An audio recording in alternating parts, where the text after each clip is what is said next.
Man, we might actually suck. 8 wins almost feels like a generous prediction now.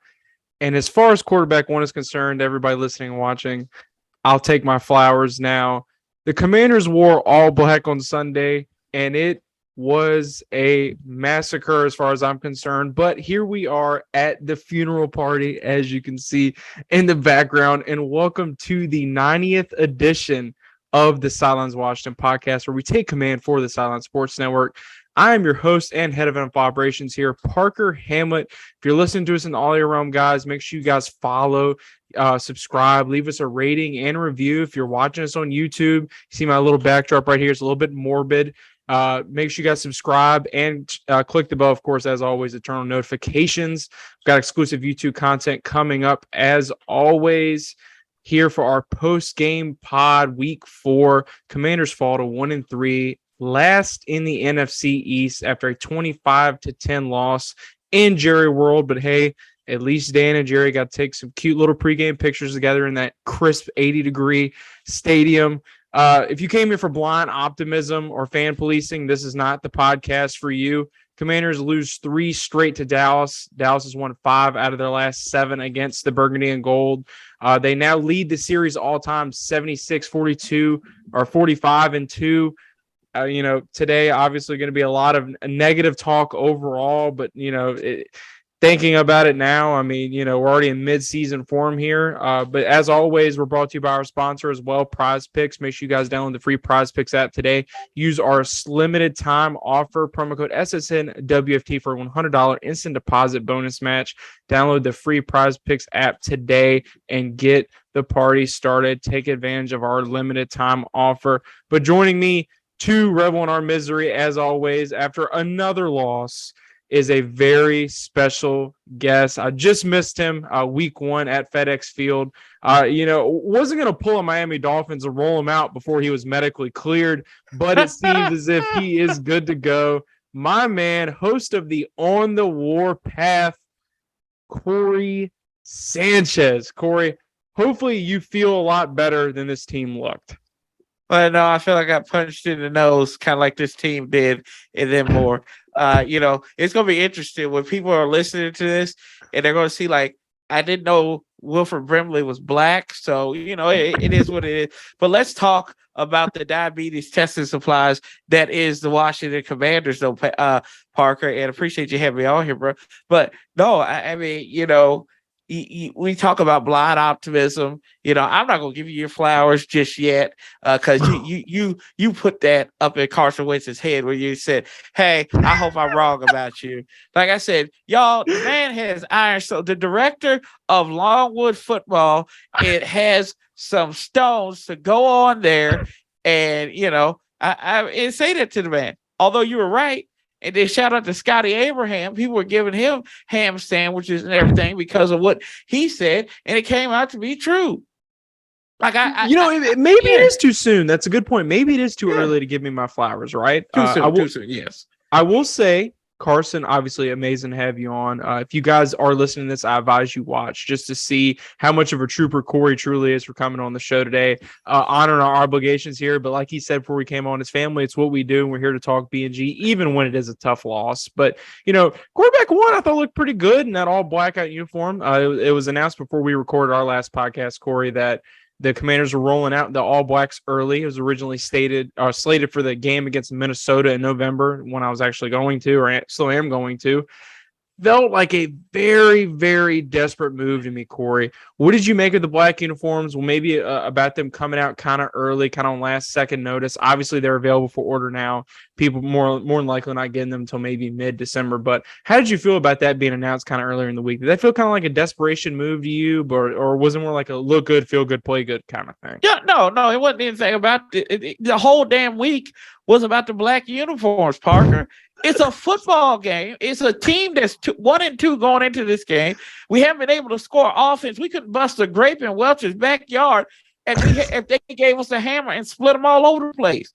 That's the problem, bro. Like we are so consumed with with these exterior things and not being about the business, right? It's we look good in black. Everything looks good in black. That's why we go to funerals and we wear black all the time. That's why they say big dude like me, 320 some odd pounds, I look slimming in black, right? That's what we say. Black is beautiful. We know that. We get it. Now, the Bama's who's saying, you look like the Steelers and everything, y'all can go play in traffic because you don't look like the Steelers because Steelers don't have burgundy on them and they don't have that neat little camo strip down the pants. Now, we look good, although we played like dog feces out there. We looked good. We polished turd, like, they said lipstick on a pig is still a pig. And we look like a dippet. We look like bacon out there. But what burned me up was two things that burned me up. And it didn't even happen on the field. One, if you go back and look at the when they were getting on the plane, right? And this is showing you kind of the disconnect, I think, what's going on with the team. And this is about your boy Carson Wentz, right? Everybody else wearing team sweats, T-shirts, and everything. Brother man had a suit on. He had an Easter suit on in October, bro. I didn't even see that. He had an Easter suit on. He had a sky blue, pink, and everything on. He looked like he could have been running Willy Wonka's chocolate factory. And that's what happened. We melted all over the place, brother. And then you look at the anesthesia is still up in here, so I gotta run with it, Parker. Quality content, keep it coming. But and then the other thing that burned my nose is, no pun intended, is the fact that Dan Snyder and all them boys was taking pictures at the Star with Derek Jones. I have never seen that before. Dan couldn't even wear team colors. Tiny got the memo, but Dan couldn't even. Dan's wearing blue. Wearing Dallas colors. He was wearing Dallas colors down there. At least wear black, bro. Like, do you not have any black clothes on the Lady S? Because this thing it's probably like a transformer, so it's like Optimus Prime, and it can roll into the Gulf of Mexico, right, and go all the way up to Arlington.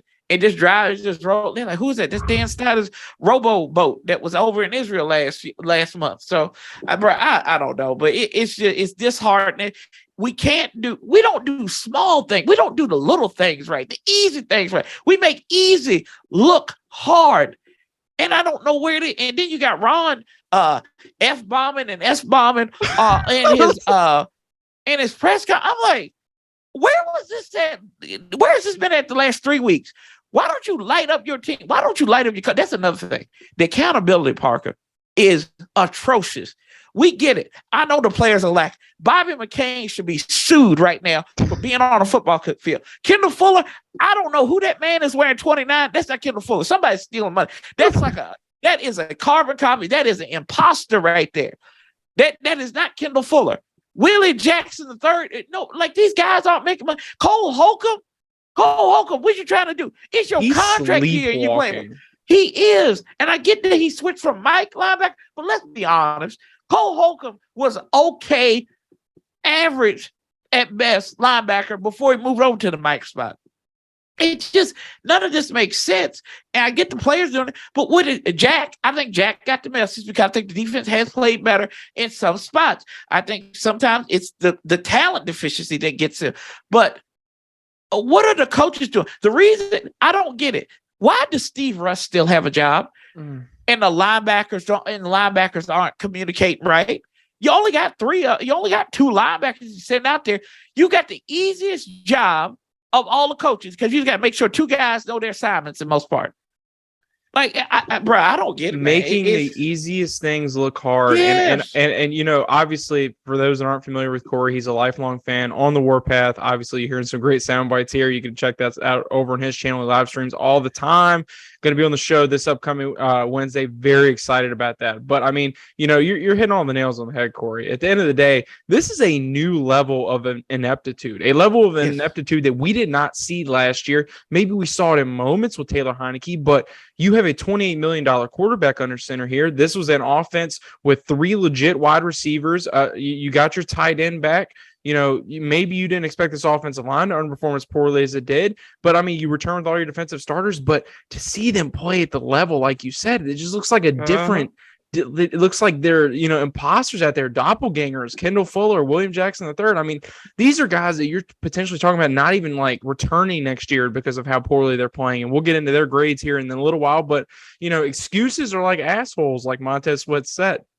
everybody's got him, and he continues to now not have a sack in 4 straight games. So inactives going into this game against Dallas: Sam Howell, Cole Turner, Chris Paul, Tariq Kessler, Fields, Daniel Wise. Nothing crazy right there, but my guy, as you said, Carson Wentz. I think he's a great way to start this conversation. Going into this game, throughout the week, I took down a particular quote because I thought it was interesting, and I thought it was going to be a very interesting talking point post game, and it turns out that it was. Says that he was not worried, Ron being, about Carson Wentz. Says, I'm not worried about Carson. Carson's going to bounce back. He's a very resilient young man. I love his press conference, accepting responsibility, and he put it on himself and tried to make sure everybody understood that this is a team game. We're all culpable, and I don't disagree with him. We're all culpable, myself included. There's always been, in my opinion, Corey, I'm not here to do a character study or a psych study on Carson Wentz, but there's always been kind of a lack of accountability for him, in my opinion, about what he can improve on as a quarterback, being on his 3rd team in 3 seasons. And, a lack of urgency in general seems to be the overarching thing with this team. But it was definitely one thing that, in my opinion, hurts Carson Wentz. And, I said all summer that his ego's always been protected. I said he's been soft. I said he's one of the most overrated quarterbacks in the National Football League. 27-7, you can shove it. I said anything in regards to excitement about the acquisition, it is mental illness. I said that back in March. And I said it's up to him to prove me otherwise. You could see why Cole Beasley didn't sign here. You could see how Jimmy G dodged a bullet. I still don't even believe that report is trash or that report isn't true. But if there's one thing that I took away from Sunday, Corey, is that they do not trust this guy. The play calling says it all. 12 of his 25 completions came at or before the line of scrimmage. 9 came within 5 yards of the line of scrimmage. And then only two completions of 10 yards or more beyond the line of scrimmage. And those are next-gen stats. Mark Bullock, he's amazing. But I love my guys over Ref the District, Nathan Stoner, Trev, all of them. Something that I talked about on the show last week as well was that, they kind of looked back to last year and was like, well, we're at the same point going into week 4. Then we go get a big win against the Atlanta Falcons on the road, a gritty road win. You would think that, Cooper Rush was a beatable opponent, even in Jerry World. But, let's go back to a year ago today, Corey. 2021, weeks 1 through 4, they were 8th in EPA. They are 28th in EPA in 2022 to start the season. You saw Kyle talk on Twitter, Kyle of the Burgundy Zone. Make sure you guys go subscribe to the Burgundy Zone. Ask, what is the disconnect for this offense? People have talked about it being some kind of combination of poor offensive line play and poor quarterback play. But Carson's average time to throw was 2.10 seconds, and before it was 2.58. Jacksonville's 2.69, and then it was 3.14. So obviously it's the fastest time of the year on Sunday. I don't want to pardon the offensive line, but this is the NFL. You got to get the ball out of your hands quick, and that's always been one of Carson's biggest weaknesses. But this team, at this point in the season, week 4, is worse than it was last year with an easier schedule and with a quote-unquote better quarterback. Who is the disconnect on this offense, in your opinion? I think it's Scott Turner. It's Ken Zampese. And I think that they're failing Carson Wentz in the grand scheme of things. And that's not, to me, defending Carson. It's the fact that there is no continuity in this offense, Parker, when they're calling plays. You're running – everybody in the building knows. I'm like, if you got 2 tight ends to the left and a lone setback, you know good and well that we're going to run the ball left. We know that. I said, oh, this is a run. I was like, oh, this is a run right here. Oh, this is a pass play. It's the same thing over and over again. It's almost like they know what's coming. Yeah, because exactly. They know what's coming. And then, they're not setting Carson up for success. Like, I get it. This has a lot to do with him. But if your quarterback, he's double patting the ball when he's like that is a sign of fear and angst. We know that. He's patting the ball. I don't know if this is something he's doing with his daughters at home, like when they're baking cookies or something, but he's literally patting the ball twice. And I'm like, they're in his head. They are living rent free. And I don't think we gave up a sack to Micah Parsons yesterday, as bad as this offensive line has been.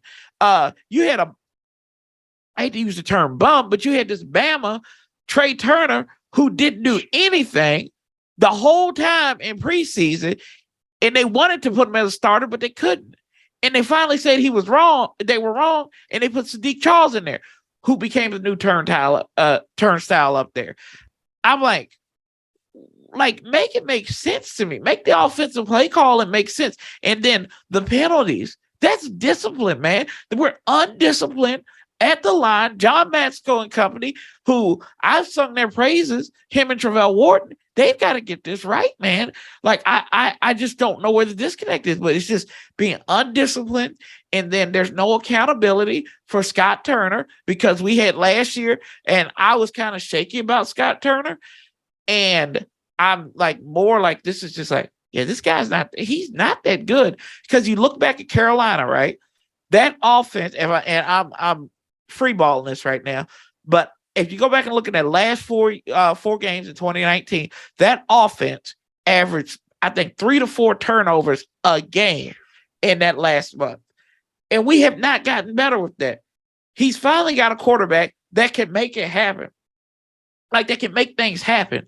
And Carson Wentz, if you give him the right tutelage, if you've got somebody smart enough to go, like, you know what Carson Wentz would be if he had like a Sean McVay right now? He'd be Jared Goff. He'd literally be Jared Goff.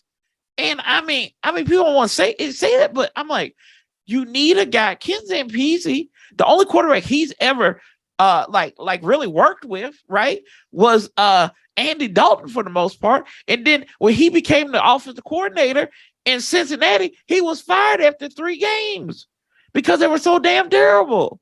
I mean, look at the Monday Night Football game right now. You got all these former Washington staffers on both organizations. You've already brought up Sean McVay. My brain automatically goes to one guy, and it was the guy who had Dwayne Haskins, God rest his soul, popping at the end of his rookie season, and that was Kevin O'Connell. Yes, Kevin O'Connell turning the shit for the Minnesota Vikings. You know, has Kirk Cousins under center. That offense is looking good. I mean, team totality kind of, irrelevant in my opinion, but Kevin O'Connell was a guy that I was very much looking forward to being the next head coach of this organization. They end up going with Rivera. Rivera, obviously a big Scott Turner guy. You kind of talk about Scott Turner's offensive ineptitude. It's well documented. You said you were kind of iffy with Scott last year. I personally never been a big fan of his play calling. I feel like a lot of this stuff was just kind of built in, excuses wise. It was like, oh, well, once we get more stability under center, well, now you're performing worse than you did with the undrafted free agent quarterback last year. Yeah. I mean, 86 passing yards in the first half of the last 3 games combined. That's 6 quarters, man. And Wentz's quarterback rating just keeps declining. Week 1, 101.0. Week 2, 99.6. Week 3, 71.0. Week 4, for this game, 56.6 being the QB rating. We rank 32nd in yards per play. This is bottom of the league bad offense. And I definitely agree. You don't put all this on one person at the end of the day, but Carson is ahead of this ship. And, 18 points the last 2 weeks. I mean, 3 groundings for Carson. I mean, you might as well count them as sacks. And, it's going to build some resentment here at the end of the day. I heard JP kind of talking about this on his show. Carson at 1.8 completions in the first half of 50 yards. He said, players are going to start getting pissed with Carson's inability to get the ball out. He kind of talked about how, RG3, Haskins, both guys that have been benched for their inability to kind of understand that they need to get the ball out of their hands a little bit quicker. Said that it's unfair to the other 52 was something they said about Dwayne specifically. So Carson's final numbers, 25 and 42, 170 yards, 1 touchdown. I think 1 interception. I'm not sure. I don't have the numbers up in front of me. 2 interceptions. 2 interceptions, excuse me. And then 2 sacks for 15 yards. And then today, it's already that time of year. We just got to Halloween, we just got to October, and I'm already getting ESPN notifications. Should Sam Howell be the starter? And Corey, you know how I feel about Sam Howell. Nothing would make me happier than to see that guy on the field. But we're talking week 4. That's just how bad this offense has been.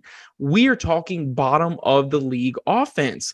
And, if Carson starts every snap through the bye week, he will reach that 70% threshold that turns a 2023 third rounder into a second, the conditional pick. They're estimating that'll be by about week 13 against the Giants.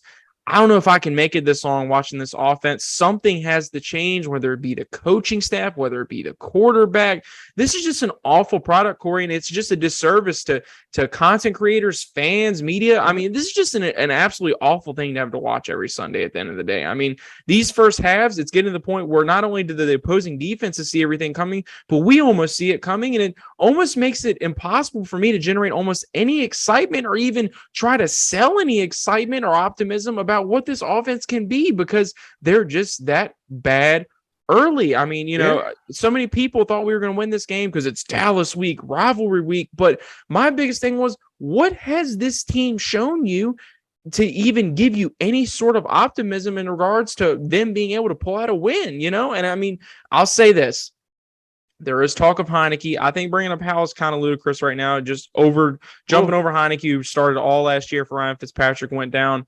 Do you think that the comp pick will be a factor? Do you think that they're going to move in a lot sooner? Personally, Taylor provided some fun moments last year. You and I, week 2, great feel good moment. I think it's too early for Howell. I think Taylor's firmly earned that number 2 job, but I feel like Taylor's mobility is going to be a huge factor. But how do you feel about Taylor Heineke possibly being a factor in this quarterback room moving forward? When do you say is too soon, or at what point really do you put in Heineke? You know what? I just it's a means to no end at this point. I'm not the biggest Heineke fan. Yeah, I call these Heineke fans, I call them Heineke hopers, because people are out here like all the time. They're just like they're like me and Michael Irvin. They're just snorting up stuff with your nose, and you got to go in there for surgery and stuff after this. But I'm like, I mean, whenever you want to throw them in there, I just think we're going to see more of the same with Heineke. He hasn't built on his arm strength. We're going to have those noodle nose. One of my boys calls it the VHSL arm out there, and NFL play 60 arm that he has. Play 60. Yeah, I mean, it is what it is. Old Home Depot is it's a means of no end. At this point, it really doesn't matter. It helps no one. Yeah, it helps no one. And to this point, I would kind of bypass Heineke if it is case. I want to see what I have in Sam Howell, because if Sam Howell's not the guy, Bryce Young, CJ Stroud coming out, Levis out of Kentucky, those are some good names that are coming out in this NFL draft most likely. So do we want to start there? And then it builds to another question too. Do you just want to hit the restart button? But the question is who's hitting the restart button? That's the biggest question.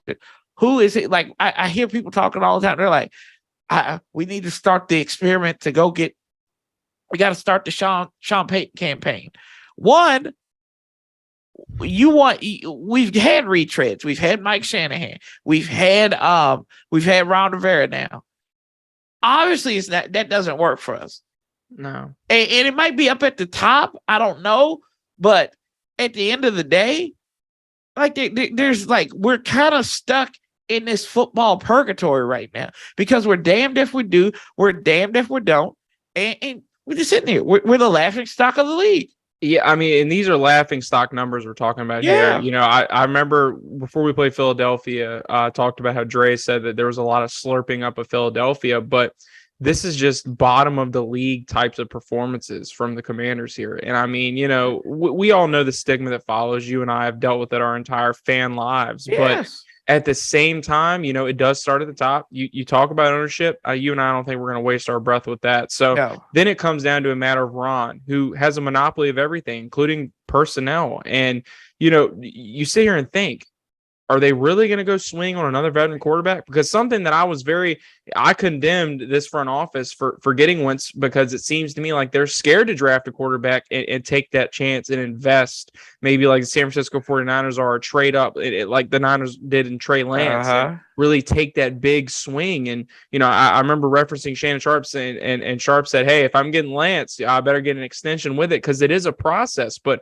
Ron's a whole nother conversation. I don't think they have the balls to draft a Stroud or really any of these guys upcoming. I think that if you're talking a young guy, it's Sam Howell. But, you have to think, I'm all for jumping over Taylor. But you have to think, is putting Sam Howell out there with this just piss poor offensive line, ineptitude at play calling, is it the best idea? Who knows? I will say that I think Sam Howell probably has you could argue the best arm of this entire group. You could argue he's the most mobile. You could argue he is the most upside. And if they are going to make a change, I'm a lot like you. You take Howell off the inactive list and you see what you got here. But, some people saying that it's way too early to give up on Carson Wentz, I can certainly understand that argument. But at what point is it going to be enough? Comment below if you're watching us on YouTube. Let us know at what point, what is it going to take for Carson Wentz to be pulled from under center for this Washington Commanders offense? I take no pride in any of his downfall. Nobody wants this to work out more than me. But at the same time, like you said, it's one big cohesive unit being the offense, and it's hard to put all the blame on one person. And, Carson slamming the tablet after that pick he threw, third straight game with less than 30 yards in the first quarter. At the end of the first half, he was 8 of 13, 50 yards, 1 touchdown, 1 interception. #fire Scott Turner. So, Scott Turner, already a guy you mentioned. Let's get to our weekly slander of Scott Turner. You look at these numbers at the end of the first half right now, and, Cowboys were only up 12-7 at one point. Only scoring drive for Washington in the first half coming with 7 minutes left in the first quarter, or in the first half in general. 7 plays, 65 yards, 3-minute drive. And then first half in totality, they ran 28 plays, 142 total yards, 5.1 yards per play, 1 scoring drive, 1 turnover. They lost in time of possession. They had 8 first downs, 3 in the air, 5 on the ground. You had J.D. McKissick, your leading rusher at the end of halftime, with 5 carries. Ugh. And, to this point, he had a 33-yarder, which was the longest of his career. My thing is, why stop running the ball? Antonio Gibson finishes 13 carries, 49 yards. They finished with 142 total yards on the ground, 28 carries, 5.3 yards per carry. I mean, you're 5 yards a carry right now, Scott Turner. Go to this well until this well runs dry. Terry, I mean, he finishes, I think, with 15 yards in the first half. Carson, up to that point, obviously the protection being piss poor, 14 dropbacks, 1 sack, 4 knockdowns. Obviously, I think I know the answer to this question already, but do you think that this #fire Scott Turner is justifiable? I mean, this is something that's kind of starting to circulate on Twitter now. You said you were kind of wishy-washy on him last year, but do you think that he deserves a little bit more of a rope? I mean, some people are saying that we need like an 8-game window with Carson and everybody to kind of see who this offense is. But have you seen everything that you need to see? Yeah, out of Scott Turner, absolutely. I've seen enough. Enough is enough with him. I mean, Parker, you look at this.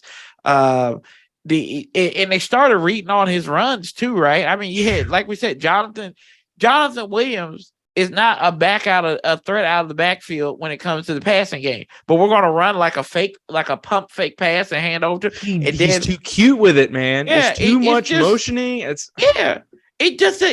not the bread and butter. And a smart offensive mind would do everything they can to get the ball in Terry's hands. That's what, and you didn't do it. I think he had like 4 or 5 targets. Get him going on an end around or something.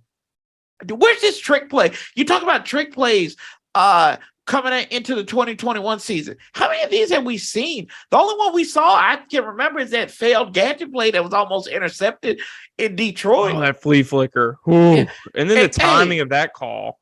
Oh, my God. And I don't mean to change the conversation, but ineptitude across the board. Special teams, right? And I don't know if anybody mentioned this. Washington converted its first field goal of the season yesterday. That's Sunday. A great nugget. I didn't even realize that. And then also the fact that F.L. Bada, who's been in the league for years, didn't know he could take the block extra point back for 2 is deplorable. You've got to know that. I knew that. Did he not know? Whoa, he didn't know? He was looking like, do I pick it up? Oh, remember, right? He was like, do I pick this up? Okay, that makes a lot more sense now. That's why he's like, clearly he doesn't. He didn't know. He's like waiting on the cavalry, like what? Like, hey guys, do I pick this up? Pitch it back. I mean, pitchy woo, man. I'm telling you, it's just, bro. It's not good. and I don't mean to talk negative about the team, but it's just No, these but are I mean, just you don't have a choice. observations. I mean, it's like watching a different game, Corey. And I mean, Yeah. you come out in the second half and, with a pretty nice, I think your first third down conversion of the day, not your first, but I mean, a really good drive looked like starting off the second half, 6 plays, 13 yards in totality that led to nothing. At one point, you're at 7 possessions, 5 punts, and then you're running screens on 3rd and 27. And then you're still within punching range. You're at a 15-10 game here.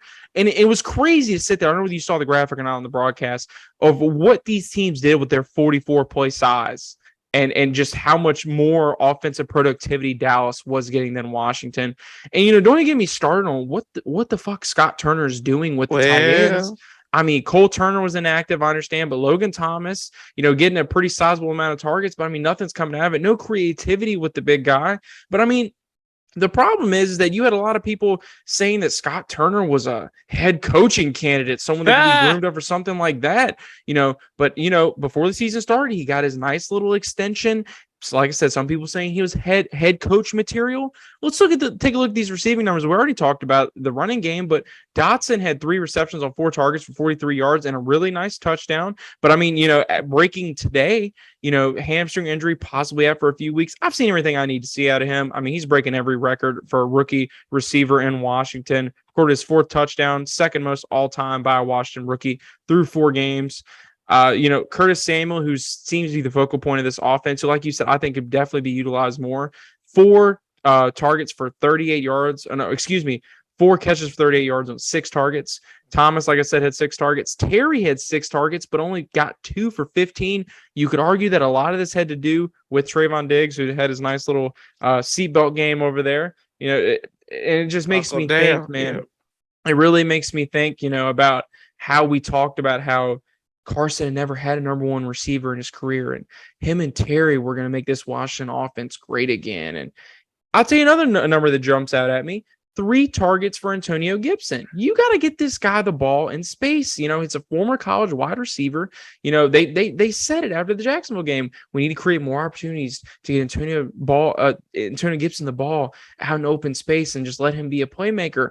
It's just like there's no identity for this Scott Turner offense. And I don't even want to say a mad scientist because it almost makes it sound like I'm complimenting him. It seems like the guy just doesn't know what he's doing. I've seen everything I need to say out of him. There seems to be this weird subsection of the fan base that just almost is apologist for him. I've seen everything I need to see. So #fire Scott Turner. I'm all for it. You can bring in anybody at this point. I feel like they'll be able to cook up something better. I don't quite feel the same way about the defensive side of the ball, but with Jack Del Rio, but the offensive final numbers, 17 first downs, 10 through the air, 6 on the ground, 5 of 15 on third down, absolutely putrid. Both teams, 13 total drives. We had 4.2 yards per play. 33 minutes edging out Dallas in the time of possessions. But I mean, Corey, since the Rivera era started, look at these numbers at the end of the day.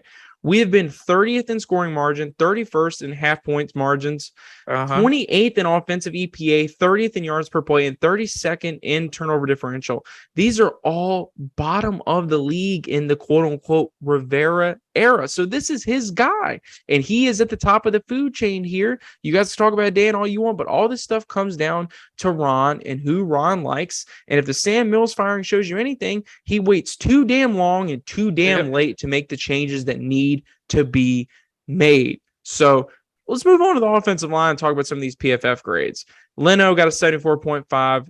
Norwell, oh God, who was blocking Leno at one point, got a 61.0. Nick Martin didn't get a grade, but I mean, I guess he took some cute pictures with his brother. Trey Turner, a guy you already mentioned. Ron said he hadn't quite recovered from the quads. Sadiq Charles of all people, Corey, is starting at right guard moving forward. Sam Cosmi, solid game despite what Twitter will tell you. He says the ship has not sunk. He finishes with a 78.5 grade. He needed that bounce back game more than anybody. Something you mentioned already as well is that they kept Micah Parsons in check, who I thought was honestly going to finish this game with 3 sacks. Bates and Thomas both 58.0 pass blocking grades. Definitely not too hot. Michael Phillips of the Richmond Times-Dispatch has been on the show before, Corey, tweeted out and put over Commanders offensive line coach John Matsko saying that, they dealt with a lot of bullshit last year on this offensive line and they were able to come out on top. He's very skeptical that Matsko is the problem here. So obviously you've mentioned Trey Turner. Why do you think this unit is such a liability all of a sudden? Matsko's a guy that I've spoken very highly of as well. I put out a tweet talking about how maybe Commanders fans took Brandon Scherff for granted a little bit. I can understand how that's a moot point. I know that he didn't want to be here, but that was still an all-pro you had at right guard, and now this team is just absolutely struggling to get any type of consistency in the interior side of this offensive line. Yeah, I don't know where the disconnect is, man. I mean, Chase Roulier, he had his injury again. And, somebody was trying to say he was injury prone. I was like, this is the first time he's really had a major injury was last season into this season. But he's probably still recovering from that leg that he messed up in Denver. But he's been like, for people who love PFF, he was like a top 4 center a couple years ago. So I don't want to hear that about him. But I think the fact that you lost a lot, especially interiorly, whether you let Sheriff walk, how do you disrespect Eric Flowers for the 3rd time? Mm-hmm. And people are asking the question, well, why don't we go out and get Eric Flowers? If I'm Eric Flowers, I'm not coming back here. I'm not getting disrespected again. And I think that's where we're seeing a disconnect right there. And Charles Leno has done I think he's done great. Agreed. Given for what he's had to work all with. things considered. Yeah. I like Charles. I think he's a good player. He's an even better human being, and you need that type of guy in your locker room. But it's the guard situation, man. And I was one of these people that said, Brandon Sheriff, I'm fine with letting him go. And I still stand by that. I'm not going to retread and say, hey, Brandon Sheriff should be good. Because as soon as I say that, he's going to get hurt in Jacksonville next week. And he's going to be out for 3 months like he usually is. Like, that's just how I see it. And, hindsight is 2020. We can't retread. Like that. And this is what we do year in and year out. We talk about like with the head coaches that are in the NFL now that used to be on Mike Shanahan's staff, right? Like we always talk about that every single week. We cannot escape it. But as far as the offensive line goes, man, they're not doing enough to help the offensive line. They're not doing enough. They're not putting tight ends in there. Like when, like against Philadelphia, Cosme was getting owned. Like his mom was getting paid child support by the Philadelphia's ends and everything still for what happened last week. Yes. And they're not doing. They very rarely did put John Bates. If he's a hell of a blocker, put him on that right side and max protect with him. That's what you got to do. But and I'm saying this as a not a guy who's like right now X's and O's every day. It's and I'm seeing this like, come on, guys, you got to do something right. It's just square hole, round peg. It's on every level, and like I said, with this offense line, and then the Commanders, the Washington Commanders. That's what it is. We are the Washington Commanders. Andrew Norwell, Trey Turner, all these guys that are former Panthers players. Well, y'all weren't winning in Carolina. What makes you think you're going to change it in Washington, bro? It makes no sense. Carolina's last time Norwell was even an efficient guard. And, I get it. Revisionist history. Yeah. I can understand where me talking about Brandon Scherff would make a lot of people roll their eyes. But it's, to me, is just it echoes the theme of this staff, this front office never has a backup plan. And it's constant, right? I mean, you look at Chase Roulier. They didn't expect possibly his recovery to go a little rough and this to possibly happen. And, at right guard, you let an all-pro, a Pro Bowler, probably, one of the best picks you've made in the last decade. I mean, I was cool letting him walk too, but at the same time, you think you can just replace that with Trey Turner, who, if you roll the film in Pittsburgh, gave you absolutely nothing to be excited about. He was old and he was beat up, just like Andrew Norwell. 2017 being the last time either one of these guys even looked decent. And you talk about the draft. Yeah. Kenyon Green, Zion Johnson, Cole Strange were all on the board at the beginning of the second round. But, oh, wait. You had to draft Phil Mathis, who's already out for the year, because you didn't keep Tim Settle and you didn't keep Matthew Ioannidis, even though you told his agent that you would. Yep. So it's just, I don't understand what these guys are doing, and I don't understand what the plan is. They don't have to explain it to me, and I don't let No. it dictate my mental health. But don't expect us not to question you, Ron, Right. in your quote unquote plan. But Ron's plan is going to be the last thing we talk about today. Let's talk about the other side of the ball here for a second, or just talk about some other factors of this game in general. Jonathan Allen with an interesting quote talking about the officiating. If I'm being honest, this felt very one-sided, but that's not the reason we lost. Pete Haley, happy birthday to Pete Haley over at NBCS Washington, said that talking about the officiating, clear cut is loser talk. Yeah. And I could not agree more. And Ron was even fueling this pity party. 11 penalties for 136 yards. I will say 2 huge plays negated by penalties, 2 interceptions taken back. I can understand where that would frustrate you as a head coach in the National Football League. But I mean, then you got people on Twitter saying, oh, well, there should have been one for running into the punter, and there's a no call on Dotson. But this team shoots themselves in the foot. And you already mentioned the lack of discipline. It was 4th and 27 at one point, Corey. Corey, I don't know about you. I want to get your thoughts on all this officiating, complaining. It just sounds like loser talk to me too. I could not agree with Pete more. I understand it's infuriating. You know, every once in a while I'll lose my top over some bad calls, but acting like that's the reason that they lost this game when they're getting their asses whooped on pretty much every phase of the game is just absolutely loser talk to me. Yeah. Oh no, it definitely is. You know, I was hot over a lot of these plays, and I don't blame officiating. A lot of times, and one of my buddies, he came in my chat, and he's a high school official, and I asked him about the intentional grounding call. I'm like, do you have to be in the vicinity, or do you have to be on target with the ball? I said, I thought you have to be in the vicinity. Now, I will say this, and I'm going to coddle for a minute. Sean Smith was the referee for a crew where a guy got fired mid-season. If you go back to 2018 on Thursday night, I think it was Miami and Houston, because of the ineptitude of one of his guys. So I'm not trying to fuel the fire, but then again, Ron, I always, before the game, after the game's over with, I hold on to the stream now and I watch his press conference. And he said the way he couldn't look at anybody, and he said, yeah, I really wish we could have got some calls too. I was like, dude, you don't say that. No, you don't say that. Oh. Don't say that.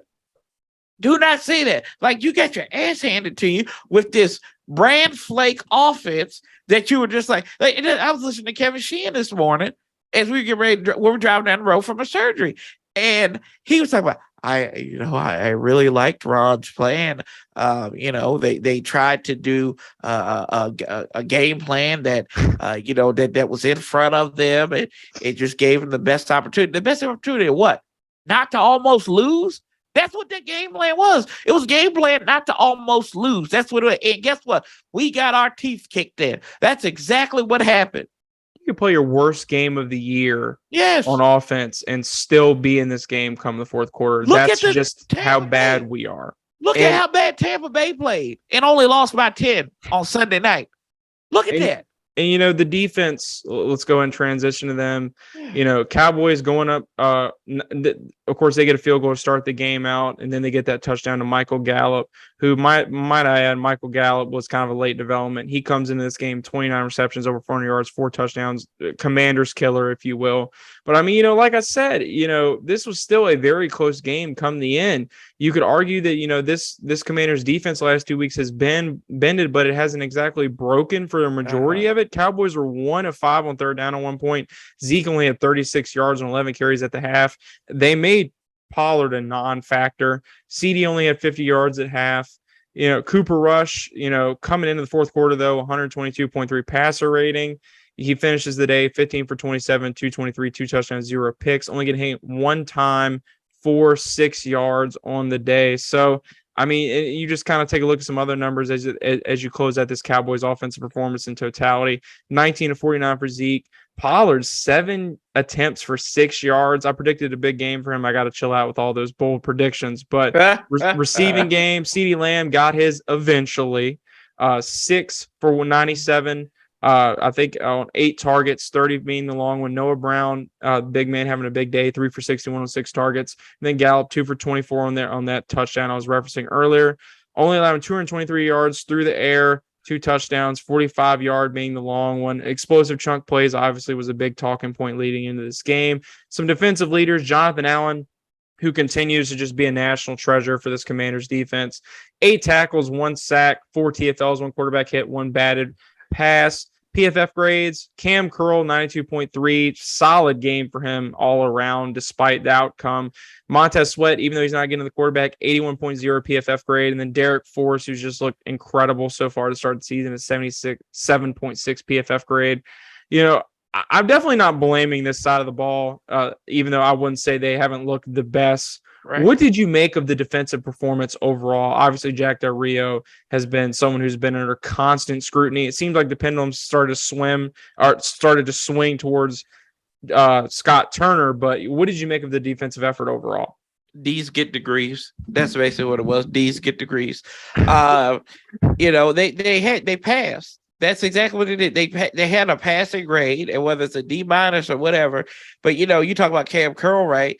On that pass, I think it was it the one to Gallup at the end where Willie Jackson was on him and Cam Curl kind of shake that, and that's on Cam, right?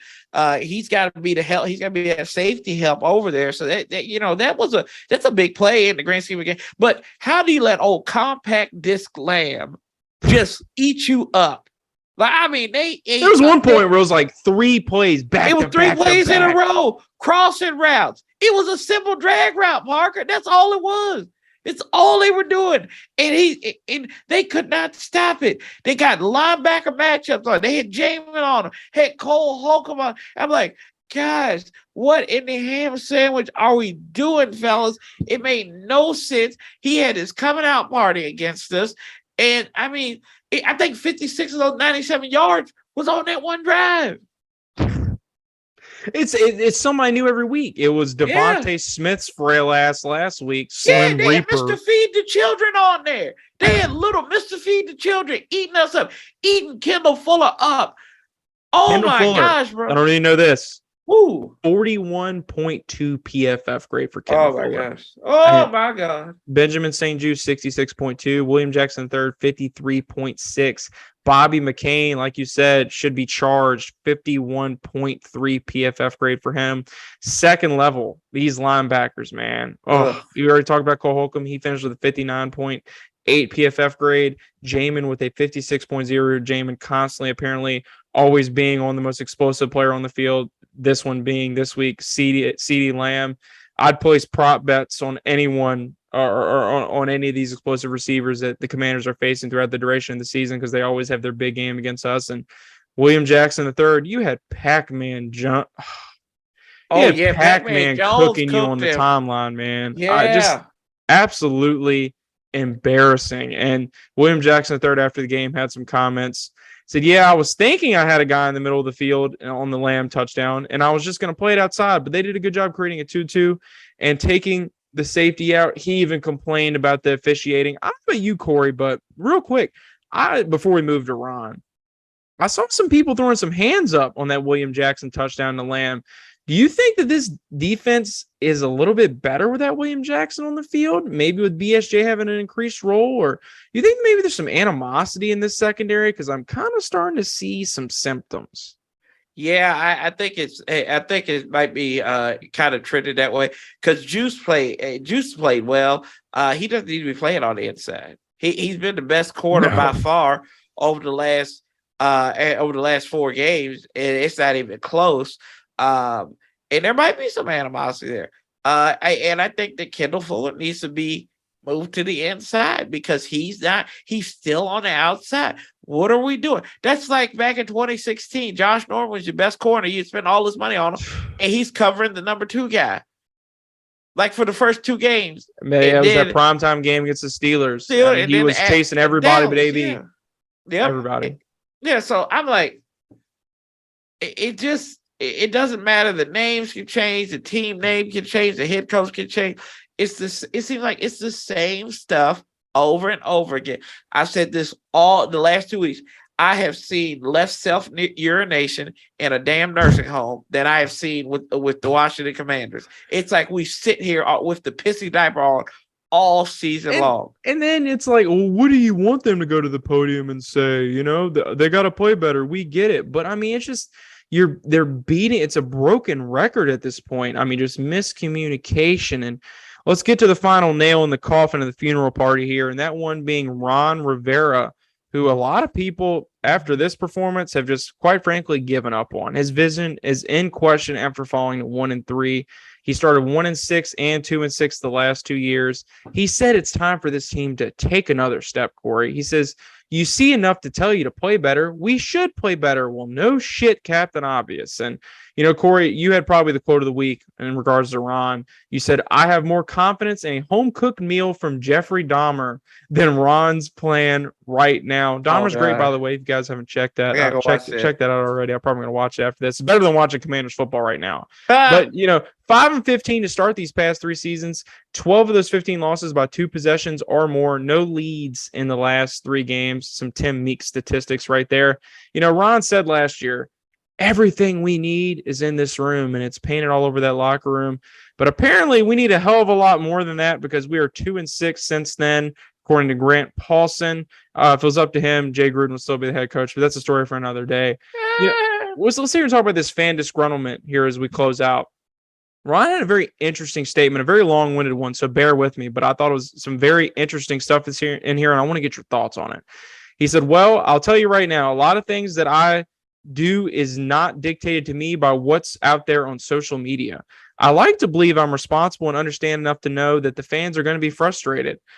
I don't doubt that. I really don't. I understand the history of what's gone here for a while, and we're trying to change that, but it's not going to happen overnight. It's not going to be easy. If anybody thought it was going to be easy, they're crazy.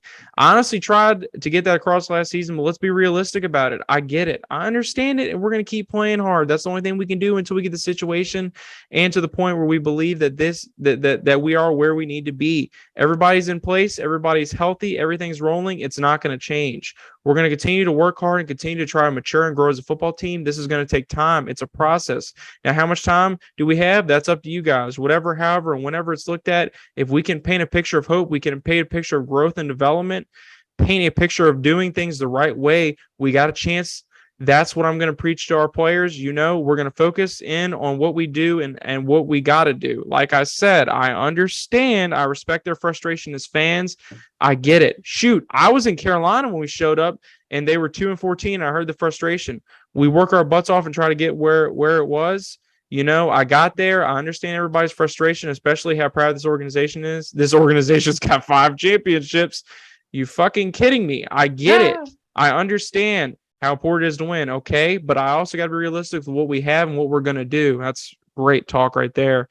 Now, some of it can improve. We can improve on as coaches, and we have and we will. There is a sense of urgency that these things have to happen, and they're not going to happen until everything's in place and ready to happen. So we got to continue to work and make sure that this is happening.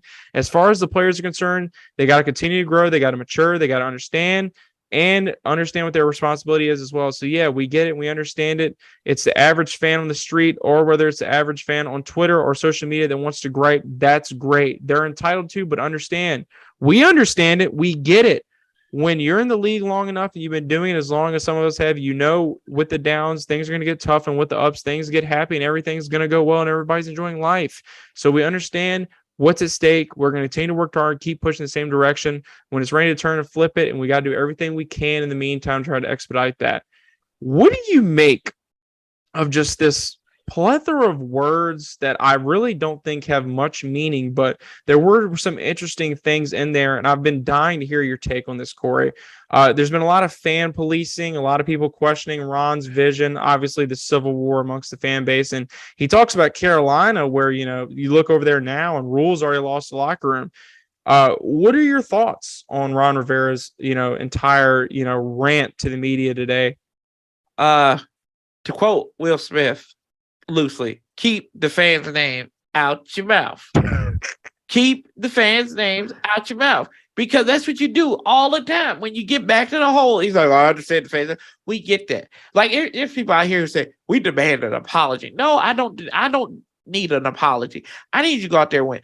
And to the point of it's not overnight that this changed. Did you know this? As of today, October 3rd, the year of our Lord 2022, Ron Rivera has been on the job for the Washington Redskins football team Commanders for 1,006 days. Just to put that in there. And look where we are. This is a 5-year plan, according to Ron. 5 years. We got 5 championships, too, that he's talking about. And that's the problem here, is that he's talking about, the rich history of this organization. I feel like because of how poor the foundation is here, just, he comes in and all he's got to do is be a decent camp counselor, and he's going to get he's preaching a vision here that I feel like really has no end game. I mean, being a head coach here, of course, comes with a lot of shit, but, what exactly in returns is he giving us at this point? I mean, we're year 3 in, and I don't know if you notice this or not. You talk about him being here for over 1,000 days now. With each year that passes, it's almost like the optimism and the expectations are just getting lower and lower and lower. And we're being told to temper this and temper that. I agree. Talking about the fans in any way, shape, or form, those words should never have came out of his mouth. Because at the end of the day, all we ask is to just have a semblance of fun watching this game. And as far as I'm concerned, you guys aren't even competing. I mean, this is a joke. You could talk about how hard you're trying. Logan Paulson talked about that on the Command Center today.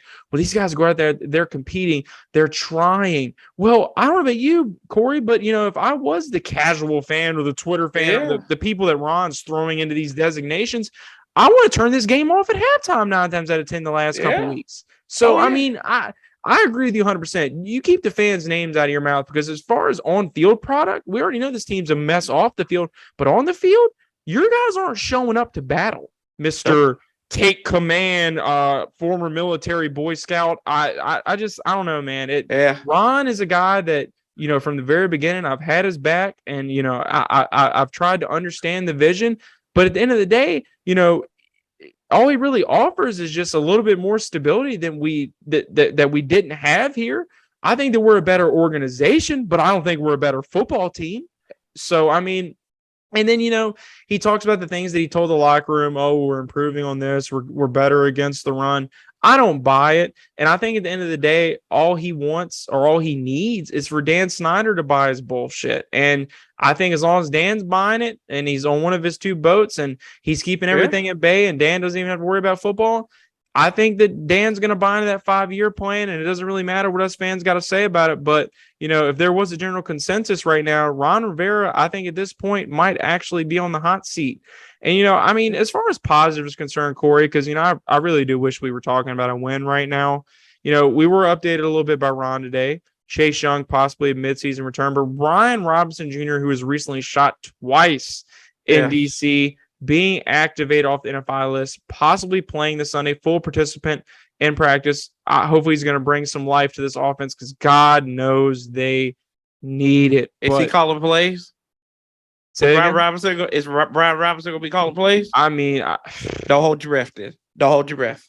At this point, man, we're going into week 5 against a very beatable Titans team, and I cannot feel any more pessimistic. And people will probably say that I'm a pessimist in any way. I champion my Jamin Davis takes, my Carson Wentz takes, but I want to be right about something good. But it comes to be what you expect with this organization. And I almost feel bad for even making you come on the show post-op to talk about this game, because it was just that bad. But on to week 5, and you get the Titans, you get the Bears, you get the Packers, you get the Colts, you get the Vikings. It doesn't get any easier from here, no matter what they said about strength of schedule. The Titans open at 2.5 point favorites. It was only 1 point before kickoff in Dallas. Comment below, guys. Do you think this is going to get any easier for the Commanders? Do you think it's going to get any harder for the Commanders? The last one for you here, Corey. These Ron Rivera teams, very well documented that they get hot late in the season. It happened last year, happened the year prior, happened in 2020, obviously, with the entire, magical little run with Alex Smith and whatever have you. Do you feel like that's going to happen with this team? I'm never going to believe that this is a team that's going to go out right and be 2-14. I really don't think Ron would let that happen. But do you think this is a team that's capable of capturing magic maybe late in the season? And do you think that we'll be kind of singing a different tune maybe later in the year? Or what's your heart feeling as a lifelong fan? My heart feels that they're gonna win games that they shouldn't win, and they're gonna lose games that they shouldn't lose. And down the stretch, down the stretch, this is what's gonna happen. And there's gonna be some ungodly game. It's going to be like a Tampa game, right? Like we might go out here and hit Green Bay in the mouth. Should we? No, we shouldn't. But that's kind of where I'm at right now. It's just like, yeah, this team is even in its worst seasons, they're never the worst. They never can get that top middle of the pack. They're middle of the pack, somewhere in there. Like we Chase Young's here, we were picking 2. And kind of talk about Ron. Just kind of backtrack a little bit. He always talks about, well, this team is young and developing. Parker, there's no damn body on this team that's young and developing because most of these guys have been here for 3+ years. You got veterans all over the place. Sam Cosby's the only guy on the offensive line that's like that's just coming into a sophomore season. So I don't know what he's talking about when they're young and trying to develop and play. That excuse was good last year. Linebacker may be the only other position I can think of that's actually young, because David Mayo at one point was the only guy in that room that had been in the NFL for even 5 seasons. But then you add John Bostic. But then you got these 2 old-ass corners. Most of these safeties being pretty old. The defensive line, sure, it's a little bit young, but, I mean, these guys have been in the league for a couple of years. They're all professionals. They can handle their business. I don't want to hear that youth movement bullshit anymore either. It's a crock. It is. It's a crock, man.